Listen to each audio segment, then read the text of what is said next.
A few schools had already locked their gates, like this primary school in Hertfordshire, closed today for a deep clean because of 2 cases of coronavirus. Many others were seeing falling attendance of staff and pupils. Now the whole school system is being shut down. The Prime Minister, in his now daily crisis press conference, said the course of the virus meant this had to happen now.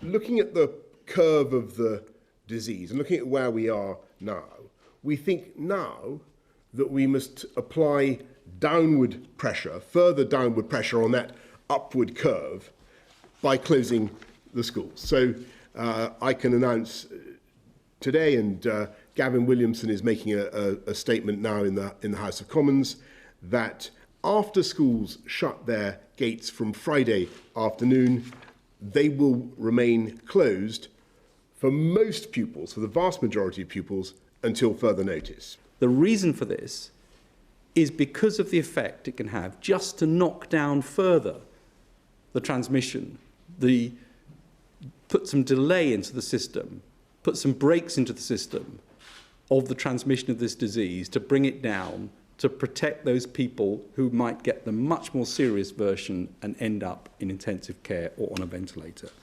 Some schools will be kept open to look after the children of those providing vital services during the crisis, like NHS and care workers, police officers, supermarket delivery drivers and others.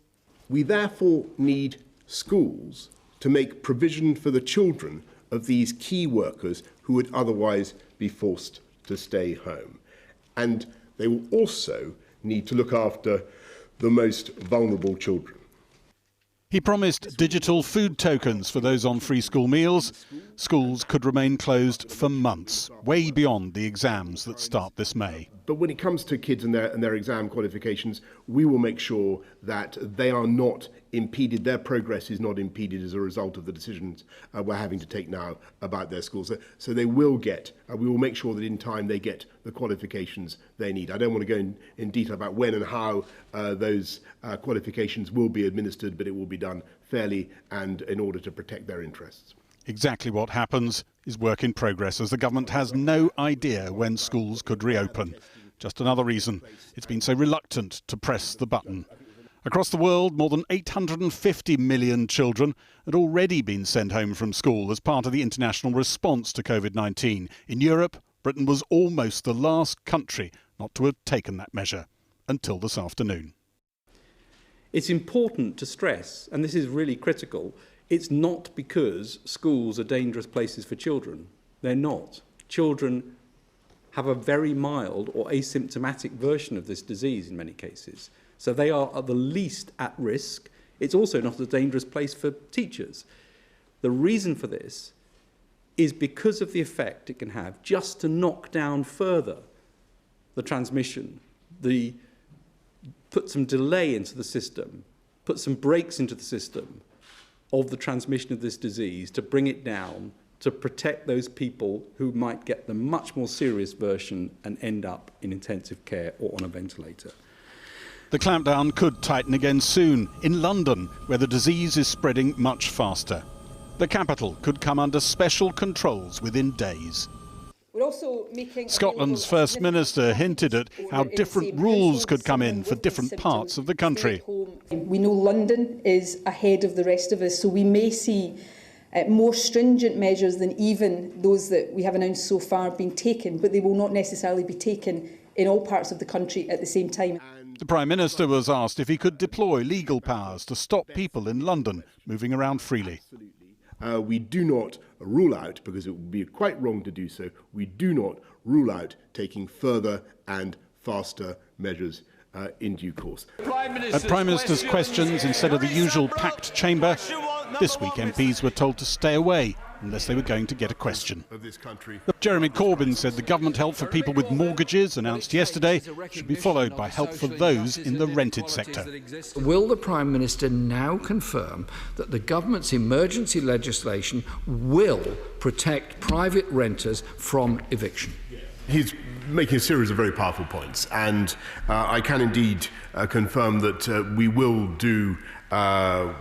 be bringing forward legislation to protect private renters from eviction. That is one thing we'll do. But it is also important, as we legislate, that we do not simply pass on the problem. The government promised an emergency law banning new evictions from social housing or private sector rentals for the duration of the crisis. MPs asked the Chancellor if the measures he was promising to save jobs might include sending money to companies who currently pay national insurance employers' contributions, reversing the tax in a giveaway. Some of the tax levers that you mentioned, where the benefit of them is obviously scale, and you can move at scale, for better or worse, and at speed, but it is slightly more difficult to be targeted. But we are looking at every conceivable tool at our disposal as we speak. Back in the Commons chamber, one Tory MP asked how the NHS would choose who should get treatment if it only had one acute bed, but many more in need of it. Given what's unfolding in northern Italy and the very real prospect of our brilliant NHS staff being overwhelmed in a matter of weeks, what age and comorbidity criteria are being drafted that will govern access to intensive care and to ventilators? Well, Mr. Speaker, he raises a very important point, but this is one that is not unknown to the medical profession, and we will be relying on the clinical decisions of those medical professionals. A grim face for a grim dilemma. The NHS fears could be about to be played out across the country if behaviour doesn't change drastically and fast. Well, joining me now is Kevin Courtney, who leads the UK's biggest union of teachers and education workers, the NEU. From Westminster, I'm joined by the Shadow Education Minister, Angela Rayner, and via the internet from his Leicestershire constituency, the Conservative MP, Andrew Bridgen. We did try to speak to a government minister, but no one was free to talk to us. Kevin Courtney first, are you pleased that the government has taken this action that you have long been calling for? Well, obviously, we're not pleased about the country being in this situation in general. But we have been pressing the government to give us the data, the modelling, because it seemed odd that our country wasn't closing schools when others have. So we think it's the right decision. We think it's the right decision based on the spread of the disease to try and slow that down. It is a real strain, though, on parents who are trying to work from home, go out to work still, in some cases, obviously. And we don't know how long it's going to go on for. How long should this last? Well, that's not a question for a teacher union leader or an education union leader. It's a question for the medical scientists. That's the only way we're going to know it. It depends on how the disease spreads. We're hoping that these government measures will slow the spread. But I have to say that I think it's much better that we now have a planned closure than the chaotic closure that was developing this week. We had so many teachers who were having to self-isolate because of government regulations, and then teachers who were told that if they had asthma or COPD or Parkinson's disease or HIV, that they had to stay at home for 12 weeks. It was just becoming chaotic. Well, the other chaos was over what was going to happen to the exams, now cancelled. But how on earth are grades going to be awarded fairly to this whole generation of children? No, well, there is a real problem with that. It is a difficulty. But again, it is the right decision because the peak exam season would be the same as everybody's guess about the peak virus season. You know, so that lots of children would have been in situations where they couldn't go to school, where they'd missed revision time because they were ill or isolated or missing the exams themselves, their staff missing the exams. So it's the right decision by the government that we have been calling for clarity on that. Yeah, how are you going to award the grades, though? So we've been talking with, we talked with the minister today. The proposal they're working up is that we use teacher assessment. Now, as of now, how teachers rank their pupils as of now? There's more detail to talk through on that, but I think it will have to be on that basis, yes. Now, there is part of the exam system that has just no negative implications whatsoever. The fact that the SATs exams have gone from primary schools, there is no downside of that. They are a completely unnecessary test. They would obviously do nothing this year to rank schools because it would be completely random which children are there. So that's got no downside at all. Obviously, a lot of parents do like having the SATs to choose which schools to go to. But I take your point. Kevin Courtney, I must leave it there and turn now to our other guests, Andrew Bridgen and Angela Rayner now. Andrew Bridgen, should this have happened sooner? The unions have been pressing for this for several days. Well, I think the government are making the right decisions. It is about timing. Had they done it earlier, other people would have been accusing them of feeding the hysteria around this. But I think what it does show is that the government are actually determined to damp down the spread of the virus. And let's be clear about that. This is to protect the lives and well-being of the most vulnerable in our society. And it's really important that the whole of the public, the vast majority of us who are going to get through this with a very, very mild symptoms, if any at all, that we change our behaviour so as to protect those most vulnerable citizens. OK, Angela Rayner, how long should schools be closed for? Because a lot of parents desperately trying to make ends meet will be very worried about this, won't they? Well, I think it's a very worrying time for parents and carers across the UK at the moment, and schools should be closed for as long as it takes and what the experts say, and it should be decided by what's in the public health interest. And, you know, it's very important. I welcome the statement that the Minister made today. I've been pushing for them to do that. I think it's the responsible thing to do, but there's a crucial thing here. The most vulnerable children in our society need to ensure that the poverty that we're seeing across the UK, that these children are not left isolated without the support they need, and the families, crucially, are not plunged into poverty or into a situation where they cannot afford to feed and to clothe and to look after their young people. There's some big questions that need to be answered, and I'm sure the Secretary of State will be continuing to work with me to make sure that we support our citizens through this difficult time. Do you support vulnerable children still being allowed to go to school? Yes, I absolutely support that. I think it's really crucial that we look after the most vulnerable children. And I know that it's a very worrying time for a lot of parents, including those parents who now are going to be worrying about how they look after their children through this process. And the government still has to come forward with things like, for example, the voucher scheme or for free school meals. How's that going to be costed? Because school meals are less, will be for unit price currently in the schools, whereas if it's individually or a different scheme across different schools, then that's going to be a challenge. Some of our most vulnerable and disabled children, if their school closes, how will they still get the provision that they're entitled to and the support that those parents need? And the carers, parents and carers who have, you know, some of these concerns around underlying health conditions, how can we make sure that they're supported? And single parents, if they come down with the disease, how do we support them in making sure that they can look after their children as well? Andrew Bridgen, you had suspected coronavirus symptoms. Have you yet had your test? No, I haven't. I'm at the end tomorrow of my self-isolation period, but I've had all the symptoms. I'm 99% sure I've had it.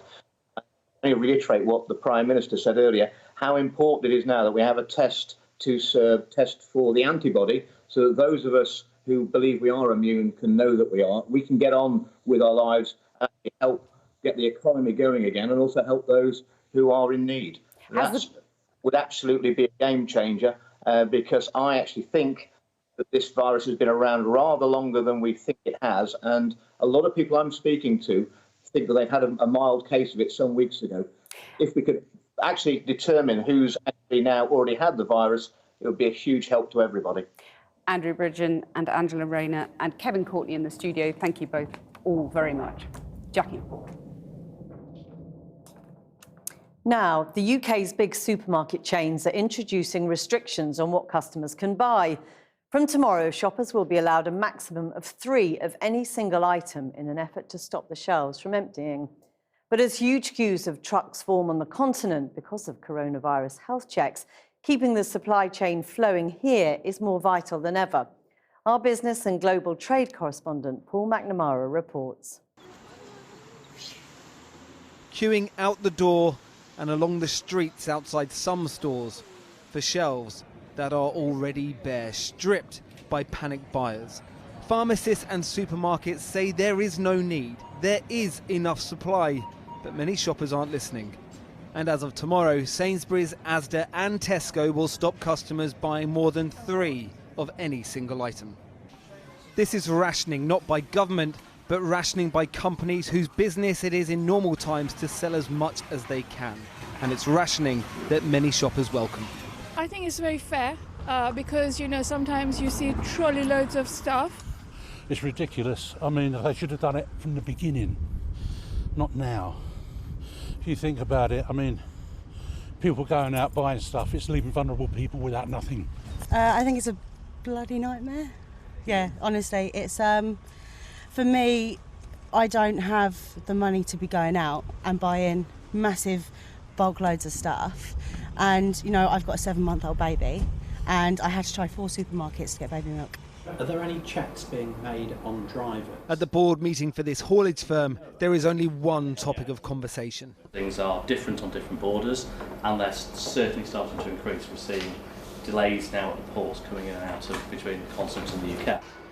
Europa handle 100 lorry crossings a day to and from Europe. It's a key player in the nation's supply chain, transporting manufacturing goods, consumer products and food that ends up in our supermarkets. This is one of the thousands of warehouses across the nation that keeps our shops stocked. Here, though, there's no apparent shortage of cooking ingredients, of cleaning products. Some are up there, there is dried pasta and lots of it. The problem, the bosses here say, isn't supply in the system, it's demand at the checkouts. People are panic buying, that is clearing the shelves, and that's creating a shortage. Obviously it takes time to replenish those goods and get them back into the shops, but that issue is purely coming from panic buying. It's not coming from any issues in the supply chain. But there will be lots of people sitting at home saying, oh come on, of course you're going to say that, this is your business. Well, no, not really. I mean, that's just the reality of the situation. There are a lot of restrictions that are coming into place now about people travelling across borders. What are you seeing? What are your drivers seeing across borders? At some borders, they're having temperature checks, and there is, you know, some modest amount of disruption around those things.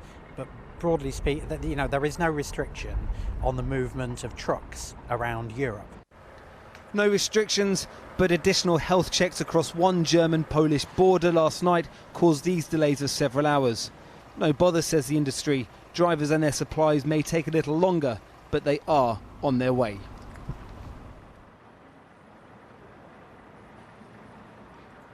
So some problems with traffic on the continent, but here, the constant flow of goods into the country is still flowing. Right here, goods are being unloaded right now. They will be all through the night.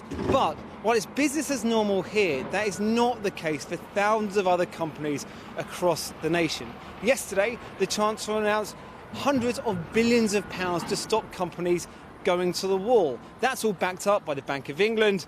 I spoke to the governor, the new governor there, this morning. He reiterated the Chancellor's point that he will do whatever it takes, even when I pressed him about airlines, some of whom had said they will need billions of pounds themselves. But I started by asking him just how bad is the financial crisis we're facing? Well, we haven't put a number on it because, frankly, there's so much uncertainty that I think it would be difficult and, you know, somewhat misleading, frankly, to do that. What we do clearly see is that there is a very sharp downturn, unsurprisingly. So are we literally in the situation then where even the forecasters at the Bank of England simply just don't know how bad this is going to be? Well, we're talking very, very closely to epidemiologists because, you know, we're trying to work out, the sort of, you know, we'll rely on their actually skills and expertise to work out the path of this thing and then translate that into effects on the economy. That's not something that an economic forecaster does, you know, in normal times, as part of their role. So we're having to adapt to that. So all of that, of course, underlines the degree of uncertainty we're facing. But of course, what follows from that is the need to be very decisive in terms of what we do. But really, we simply don't know. Well, we're having to take steps which are not based on what you might call precise quantitative sizing and forecasting. But let me be very clear. It would, of course, be a mistake to therefore say we're not going to take any action before we can do that. That would be the wrong thing to do, a critical mistake. So we are acting. We're acting on what I call the best analysis we have. But I would say, does that mean we've got a sort of precise forecast of how this is going to play through the economy? No, we don't. You are underwriting a vast value of loans, but it doesn't actually address the problem of companies needing a heck of a lot of cash right now. There are airlines saying if they don't get huge amounts of money in their accounts by May, they're going to go bust. Well, let me say two things to that. First of all, there's a whole package of measures, clearly, which the Chancellor's announced and which we've announced and been part of. It's not just loans. I mean, the Chancellor's announced a lot of measures. That's right. And, of course, a lot of measures which are there to support companies, but there to support employment, to support the people of this country. But those big firms, they're only eligible for the loans. They need the cash right now. Well, that's why we're moving very quickly. Some of the loans are for £5 million for airlines. That's a drop in the ocean. Well, what we announced yesterday doesn't have a limit to it. So are you preparing then to give the airlines tens of millions of pounds? Well, it's whatever's needed, frankly, and there will obviously be very close discussions, government and us, with people like the airlines to say, what is it that's needed? But what Chancellor announced yesterday, very importantly, is it's there, the support is there. You're only a couple of days into the job. What's going on is beyond the comprehension of an awful lot of people. How scared are you about this? People are losing their lives out there. Well, of course, we're in an emergency.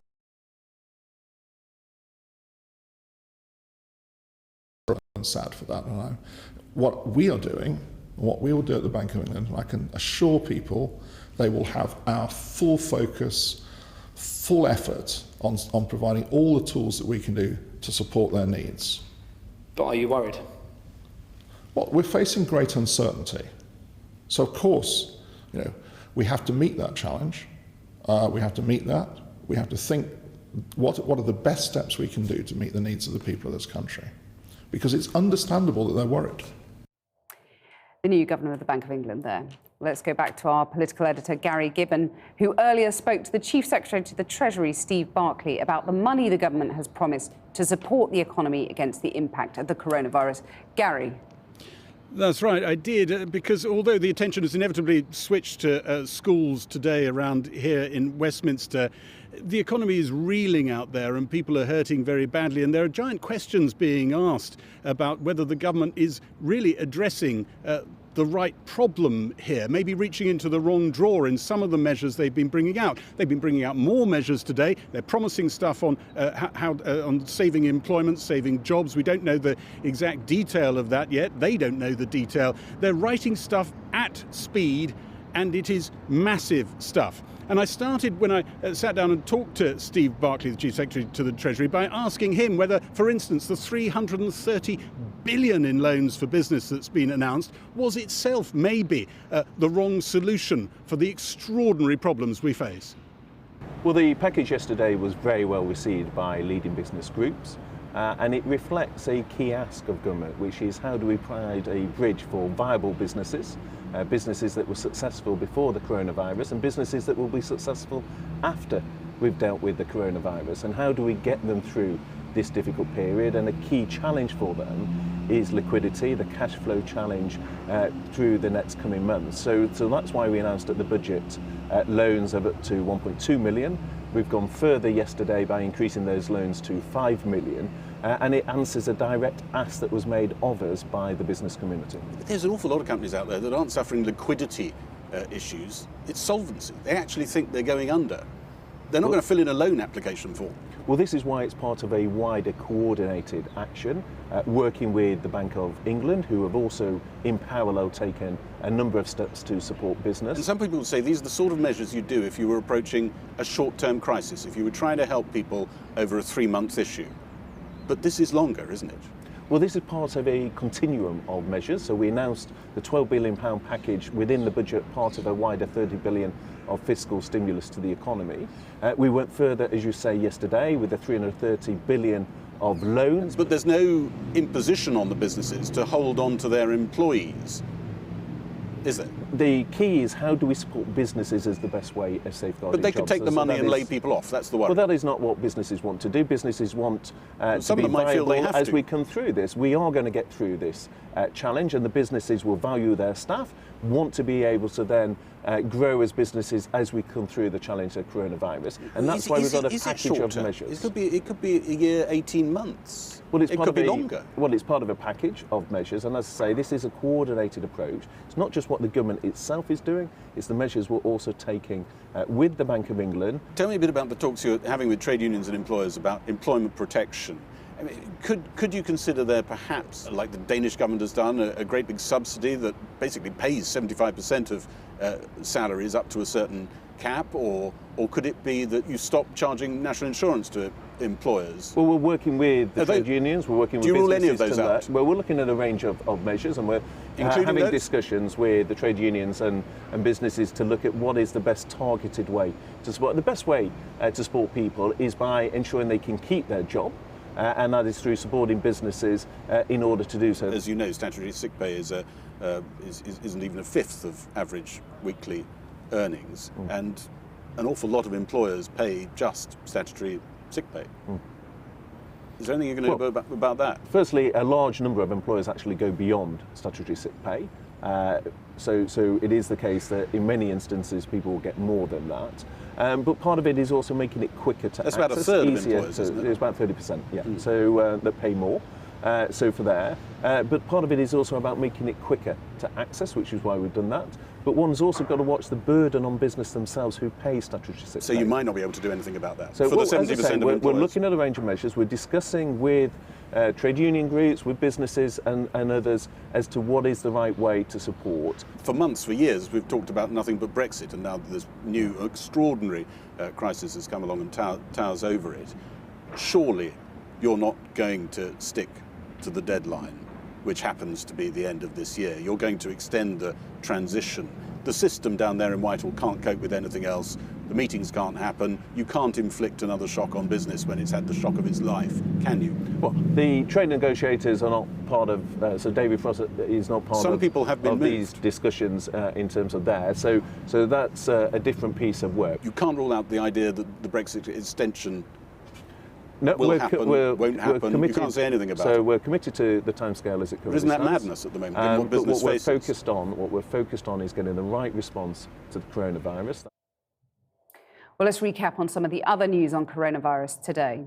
A prisoner in Manchester has tested positive for COVID-19, the first in the UK to do so, and he's currently in hospital. 13 other prisoners and members of staff were put into isolation as a precaution. Emergency legislation is being introduced to suspend new evictions from social or private rented accommodation. The rules will mean landlords will not be able to start proceedings to evict tenants for at least 3 months, so no one can be forced out of their home.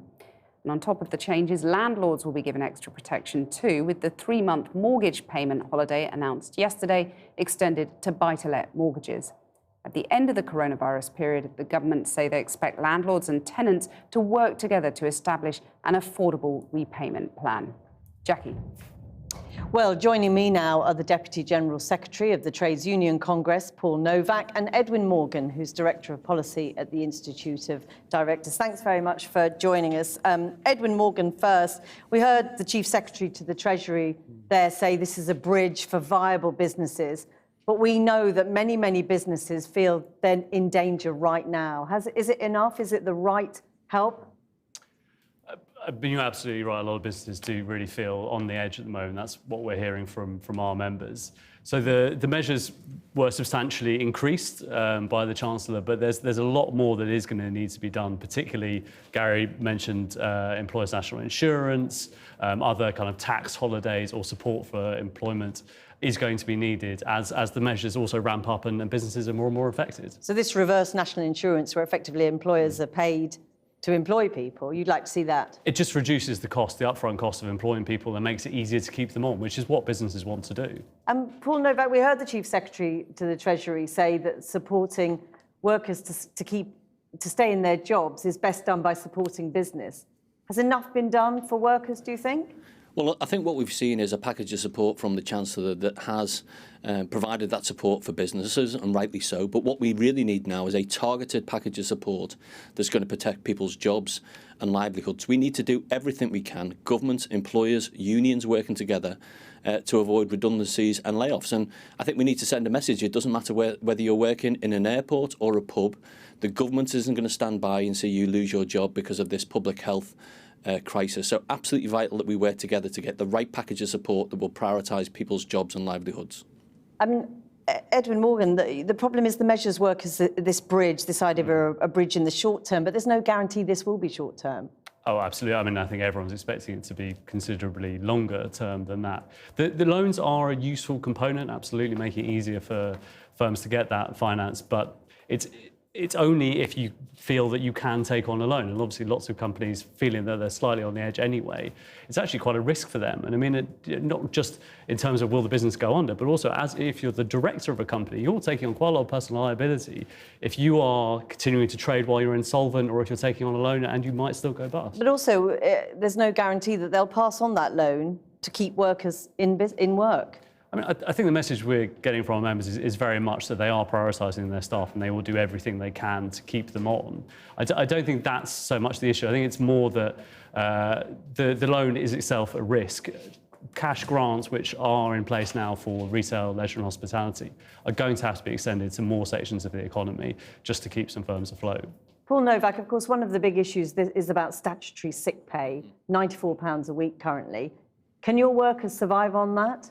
I don't think any worker can survive on that. We polled 2,000 of our members and they were very clear. Over half of them said they just won't be able to meet the basic bills, their rent, their mortgage, their other household costs, never mind anything else. So the level of statutory sick pay has to rise.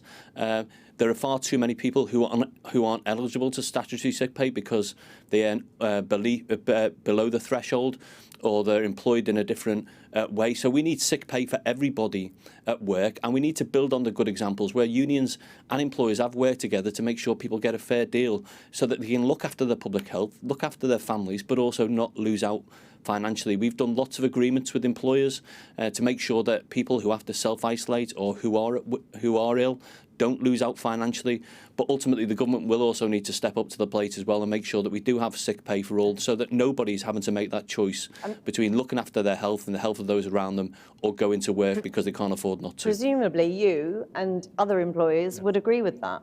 Yeah, absolutely. I think this is self-employed unprecedented circumstances that absolutely everyone has to pull together. I mean, just to add to Paul's point, self-employment, the self-employed is a whole other area which is not governed, of course, by the arrangements for employers, and allowing something that means that they can get probably an elevated level based on their average earnings over a certain period, as has been done in other countries, would be sensible in the circumstances. Because you accept that £94 a week is just not enough for people to live on. Exactly, and if this is protracted, and goes on quite a long time, and it's just the economy needs a lot of support at the moment and for the foreseeable. Paul Novak, today the moves on protecting renters from being evicted. Presumably you welcome that. Absolutely, and I think it's going to be part of a wider package of measures that's needed to give people that financial security. But every day brings a new challenge. So we've heard the news today that schools are going to close. We're going to need support for working parents as well to make sure that they can take time off to look after their children. We've called on the government to again guarantee that no one will lose out because of that, and they will have to subsidise employers. Unfortunately, there is a no-nil cost option on these sorts of things. We're facing unprecedented times, therefore we need unprecedented measures. The Chancellor has said he'll do whatever it takes, and I think the government hopefully will live up to that. And certainly unions want to work together with employers, with government, to make sure we protect everybody in our communities and working people and their families. And finally to you, Edwin Morgan, the Governor of the Bank of England says today firms should not be firing people, they should look for help. Are you telling your members to think twice before firing staff? Absolutely, and that is very much the message we hear from our members, that they do not want to lay off staff. Actually, I mean, if you look back to 2008, companies really tried where possible to keep people on for as long as possible. And we expect they will do the same. It's just they need support, everyone needs to work together, and it's going to be pretty bumpy. Edwin Morgan, Paul Novak, thank you very much for talking to us today. Kathy. Thanks, Jackie. We're returning to health matters on the virus now, and the World Health Organization urged countries again today to test all suspected cases. The Prime Minister here announced that tests will be increased to 25,000 a day, up from the 10,000 NHS England promised just last week. The extra testing comes after weeks of pressure from doctors and nurses on the front line. Aisha Tull reports. Who's being tested and how many? Today the government said this. We'll massively scale up our testing capacity in the weeks ahead so that we hit 25,000 tests a day. And in the daily press conference, the chief scientific advisor says they're also looking into the types of tests they're providing. So 2 types of tests are important. The test to say, have you got the active virus? And that's being rapidly scaled up by Public Health England. And that's crucially important to know who's actively got it at the moment. The second one, as you allude to, is the antibody test, which tells you whether you've had it and whether you've now got antibodies against it. And that's progressing very fast. Tests that could be like these. We exclusively filmed at this centre last week where they made them. But NHS workers are still not being reassured that they will definitely be tested. A junior doctor who has a minor cough has a petition that's been signed nearly 900,000 times. As they're likely to be confronted with a large amount of cases very soon, they feel vulnerable. Staff need to know that they can be routinely tested in a rapid way to ensure that if they are negative, they can do what they do best. But testing is just one part of fighting this. Protective clothing is another. With that in mind, we've asked doctors again today whether they had actually received any personal protective equipment. And again, we're hearing stories that inadequate equipment is provided, that the equipment that is provided is out of date, and that in certain circumstances, a new date label has been added covering the previous one. Department of Health and Social Care say protective equipment can sometimes be relabelled and is appropriate for use.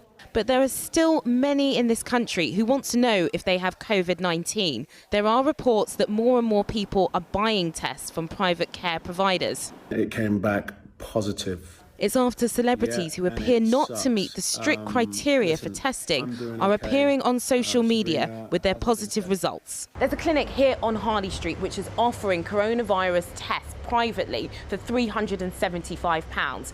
Now, we spoke to the doctor who's offering these tests, and he told us he was too busy to come outside and speak on camera, but that he's been inundated with inquiries. But there's been criticism. If there are private tests available, why aren't these going to all frontline workers who are battling coronavirus? This is something I've been really frustrated about, because I'm talking to health workers who are in COVID wards and they're saying, I can't get testing. But then we're hearing on the news of celebrities being tested quite quickly. And I've been trying to understand, why is this? It's not fair. And other countries are showing that actually for a certain amount of time, it's appropriate to take over private facilities and private resources to work towards the larger public good, especially health workers. And so I think that's the steps we should be taking right now. There's still some missing detail from the government about who will get these new tests and when. But for the frontline workers, they're clear. They want to know if they can get back to helping patients without the risk of infecting them.